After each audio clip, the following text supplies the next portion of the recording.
ایران کے علاوہ middle asset میں 2016 میں ٹرمپ صاحب کا اسرائیل کے ساتھ کیسا تعلق تھا؟ دیکھیں، اسرائیل کے ساتھ تعلق بہت زبردست تھا.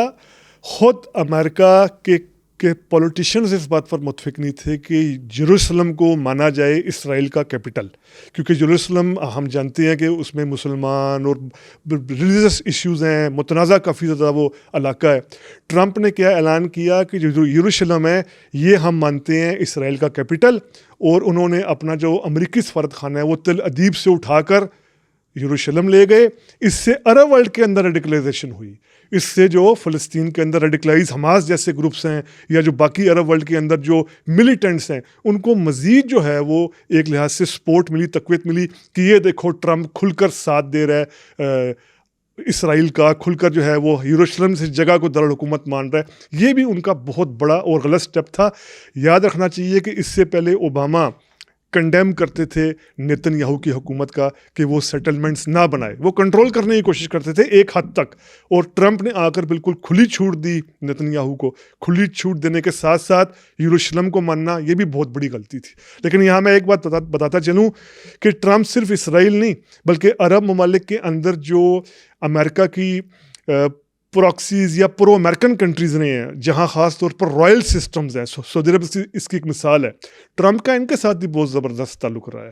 یعنی جمال خشوگی جیسا جرنلسٹ جب جس طریقے سے ہلاک ہوتا ہے اس پر پوری عالمی دنیا جو ہے وہ کہتی ہے کہ سوال پوچھا جانا چاہیے سعودی حکمرانوں سے. ایم بی ایس کے حوالے سے بات کی جا رہی تھی تو ٹرمپ نے کھل کر جو ہے وہ ایم بی ایس کا ساتھ دیا، سعودی عرب کا ساتھ دیا. اور پلس کہ ٹرمپ کے دور میں جو شروع ہوا تھا ابراہم اکارڈ، ابراہم معاہدے، جس میں عرب ممالک کو یہ کہا گیا کہ اسرائیل کو مانے تسلیم کریں، پھر ہمیں نظر بھی آیا یو اے ای نے مانا، سعودی عرب جو ہے وہ ماننے کے بالکل قریب تھا یہ جنگ سے پہلے.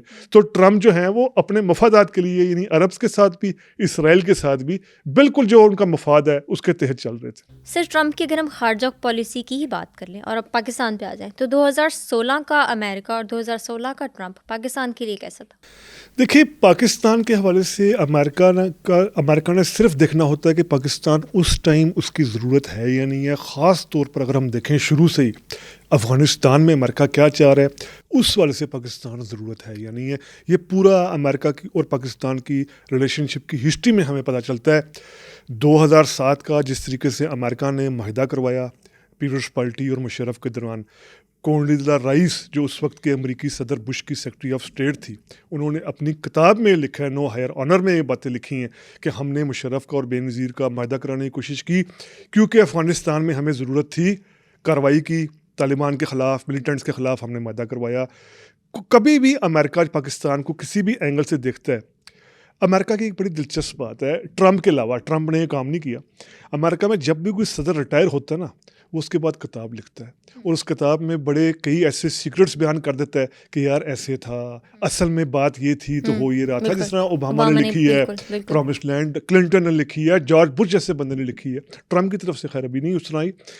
تو جس طرح بل کلنٹن اپنی کتاب میں لکھتے ہیں کہ 2000 میں جب وہ پاکستان آئے، پاکستان مشرف کا یہاں مارشل لا لگا تھا، اب وہ چاہ رہے تھے کہ مشرف سے اس طرح ملاقات نہ ہو کیونکہ مارشل لا لگا ہوا ہے سارا.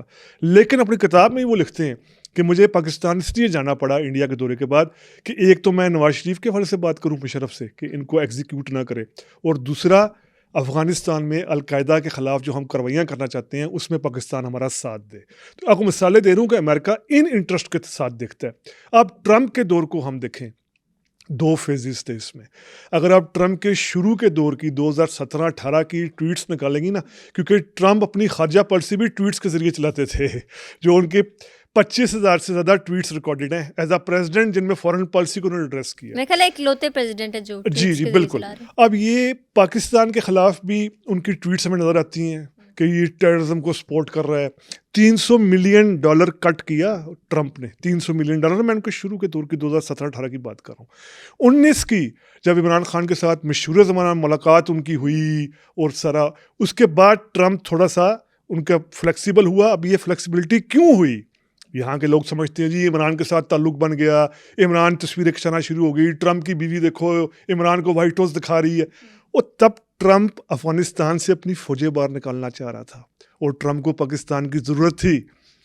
ٹرمپ افغانستان سے فوجیں باہر نکالنا چاہ رہا ہے, اس کو ضرورت پڑ گئی تو اس نے جو ہے وہ عمران خان کو بھی اپنے ساتھ بٹھا لیا, فیس ٹو فیس ملاقاتیں بھی کر لی, پاکستانی پرائم منسٹر کو وائٹ ہاؤس کا بھی دورہ شورا کرا دیا, بیوی نے بھی ساتھ سیلفیاں کھنچوا لی, تصویریں کھنچوا لی عمران خان کے ساتھ, کیونکہ ضرورت تھی. تو بات وہی کہ ضرورت کی.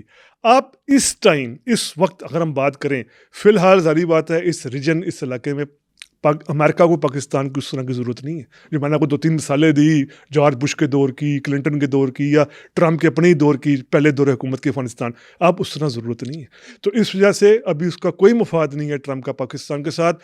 پاکستان کے ساتھ اس کی پالیسی میں, ہماری پالیسی میں فی الحال کوئی, جس طرح یہاں کئی لوگوں کا تاثر ہے بہتری آئے گی, یہ ہوگا وہ ہوگا, کئی لوگ تو بڑی بڑی اور باتیں بھی کر رہے ہیں, ایسا کوئی جو ہے وہ امکان نہیں, کیونکہ امریکہ اپنے مفاد کو دیکھتا ہے, انٹرسٹ کو دیکھتا ہے شروع سے ہی.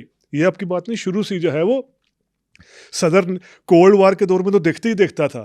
صدر نکسن جب 1971 کی وار میں پاکستان کے ساتھ کھڑے تھے اور اندرا گاندھی کے ساتھ ان کی تلخ کلامی بھی ہوتی تھی, تو وہ بھی اس لیے کہ پاکستان ان کا الائے تھا سوویت یونین کے خلاف سارا. تو امریکہ, ٹرمپ اس معاملے میں آ کر بالکل اپنی ڈیپ اسٹیٹ کو فالو کریں گے, اپنی اسٹیبلشمنٹ کو فالو کریں گے کہ پاکستان کے ساتھ چونکہ ابھی ضرورت نہیں ہے, اس لیے زیادہ گرم جوشی کی ضرورت بھی نہیں.